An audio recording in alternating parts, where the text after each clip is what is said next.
महायुतीनं निवडणुकीचं रणशिंग फुंकलंय। 14 जानेवारीला 36 जिल्ह्यांमध्ये 36 महायुती महामेळावे होणार आहेत आणि या ठाण्यामध्ये महायुतीतील 15 पक्षांची एकत्र पत्रकार परिषद झाली। तर पंतप्रधान नरेंद्र मोदी यांनी तिसऱ्यांदा यांना पंतप्रधान करण्यासाठी राज्यातल्या 36 जिल्ह्यांमध्ये 14 जानेवारीला महामेळावे होणार असून ठाणे इथल्या तलावपाळी इथं छत्रपती शिवाजी महाराज मैदानावर होणाऱ्या मेळाव्यात तीनही लोकसभा मतदारसंघातील प्रमुख पदाधिकारी आणि प्रमुख कार्यकर्ते उपस्थित राहणार असून या मेळाव्याला मुख्यमंत्री एकनाथ शिंदे यांना सुद्धा आमंत्रित करण्यात आलंय।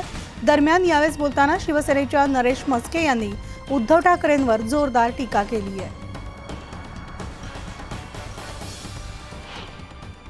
45 प्लस 48च्या 48 जागा लोकसभेच्या जिंकायच्या महाराष्ट्रातल्या माननीय मुख्यमंत्री एकनाथ शिंदे साहेब, उपमुख्यमंत्री देवेंद्र फडणवीस साहेब आणि उपमुख्यमंत्री अजितदादा यांनी जो संकल्प केलेला आहे आणि त्या संकल्प पूर्ण करण्याकरता जास्तीत जास्त मतांनी या तिन्ही जागा निवडून आणण्याच्या दृष्टीने आम्ही सर्व तिन्ही पक्ष आणि त्याचबरोबर मित्र पक्ष आरपीआय आहे, महादेव जानकरांचा पक्ष आहे, अनेक इतर सुद्धा महायुतीतले घटक आहेत, आठवले गट, जोगेंद्र कवाडे गट, या सगळ्यांचा एकत्रित मेळावा 14 तारखेला होतोय।